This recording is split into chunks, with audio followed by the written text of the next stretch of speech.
Hi everybody! Welcome back to another day of YouTube videos. I wanted to make today's video about the common misconceptions of service dogs. So I came up with 8 of these that I thought of off the top of my head.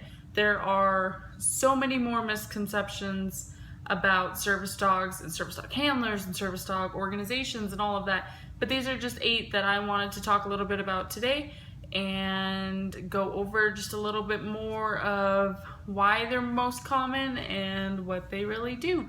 So I hope you guys all enjoy the video, and here we go.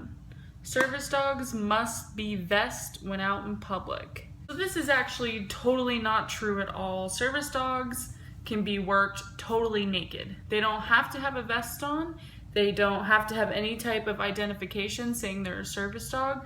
It's up to the handler whether or not we want to work our dogs best or naked. A lot of handlers do try and tend to have their dogs vest because it seems to work the best with public and public access, and we just don't seem to have as many people coming up to us, and we don't seem to have as many problems with businesses trying to ask us, is that a service dog?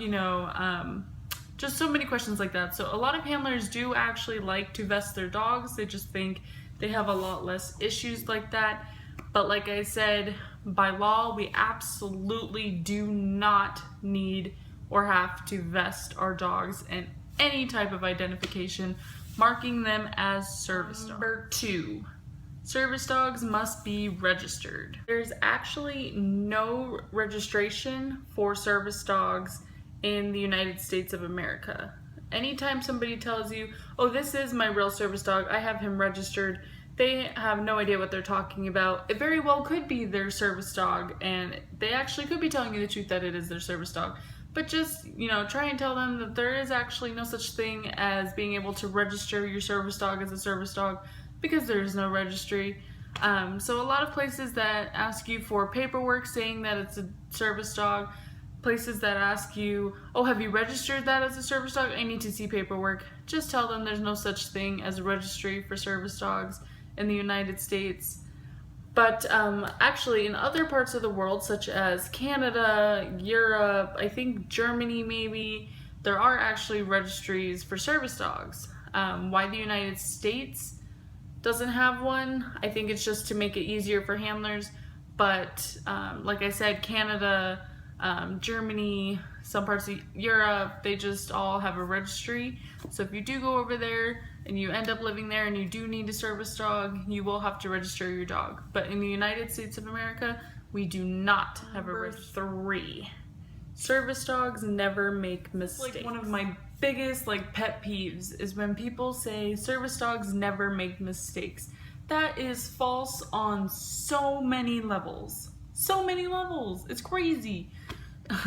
Service dogs do make mistakes. They are dogs before they're service dogs. They make mistakes just like we make mistakes.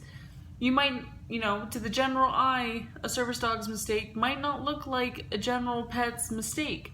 A service dog's mistake might be they didn't go under the table all the way and that upset the handler, or they were a few seconds late on responding to their cues.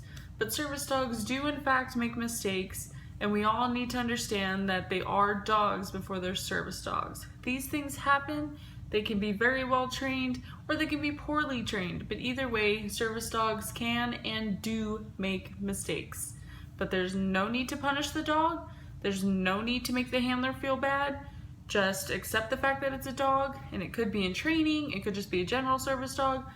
They do make mistakes. Just try and breathe and do the best you can to understand that they do in fact make mistakes. Number 4, service dogs do not get to be normal. Yes! Oh, I don't know how many times I have to say it. Service dogs do get to be normal dogs. After days long of work, service dogs come home, the vest comes off, the handler releases the dog gets to run and play and swim and eat and sleep. They are normal dogs. They're very normal. They do everything other general pets do. People just don't understand that they're normal dogs at home, but when they're out in public, they do have a job and they will work for that job because they love their person. They want to take care of their person. But that doesn't mean they're not normal dogs. They get to play, they get to run, they get to swim, they get to do everything. I will post a video of a service dog in training playing with a dog on this side. I mean, they do get to be normal dogs. It's another frustrating one for me, but yes, they do actually get to be normal dogs. Number 5, Goldens and Labs are the only breed of service dogs. This is totally false. Goldens and Labs are usually the most common service dogs that you see, only because Goldens and Labs love to be with their people. They love to work, they love to eat food, so it's usually really easy to train them. They're very outgoing, they're very easy to train. So yes, they are most common breeds that you do see as service dogs, but any breed of dog can be a service dog. You can have a dog that's this tall and be a Great Dane and be a service dog, or you can have one this small and be a Chihuahua and it can be a service dog. Goldens and Labs are not the only types of breeds that can be service dogs. Number 6, service dog handlers are rude. We don't try to be rude. We have no intention of going out in public with our dog to be rude when people ask us questions or ask to pet our dogs. Some days our dogs are having bad days and we just need them to concentrate, and having them get petted just kind of reinforces that bad behavior and can make it a lot harder.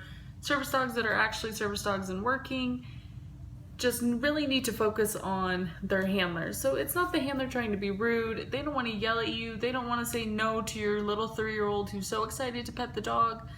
We just need the dog to stay focused on us, and we just really need to concentrate on being a great team out in public and really just working well together. So service dog handlers are not intentionally rude. They do not try and hurt your little kid or hurt your feelings. Don't take it personally. Some days it's just harder than others and we're just crankier than other days, and it is what it is. But we do not intentionally try to be rude to the public. Number 7, service dogs finish their training. This is a big topic. Service dogs never finish their training. There is always something that can be trained on your dog. You can even need to go over the basics sometimes of sit, down, stand, stay, come, watch me, look at me, whatever cue you use. They could always use some fine tune-up on that. There's always a new cue you can teach your service dog or even your general pet. But service dogs training actually never ends. There's always something you can do to improve the dog's skills. At least number 8. The only type of service dogs are guide dogs. This is totally false. There are many types of work that service dogs provide. The most common is usually guide dogs, which you see, like I said, most common. There are also diabetic alert dogs, seizure alert dogs, autism service dogs, mobility service dogs, psychiatric service dogs, and so many more. Police canines, cancer detecting dogs, dogs that work with the FBI, dogs that work in the courthouse, dogs that work with abused children. There are so many works that service dogs can do to help us out in the world. So don't only think that there are only guide dogs when there are so many more tasks and jobs that service dogs can provide and do provide. Well, that was all I had for today. I hope you liked the video. Please like and subscribe down below, and follow us on Instagram, which I will put right here, and leave comments on videos that you would like to see in the future. And I hope you all have a great day. Bye.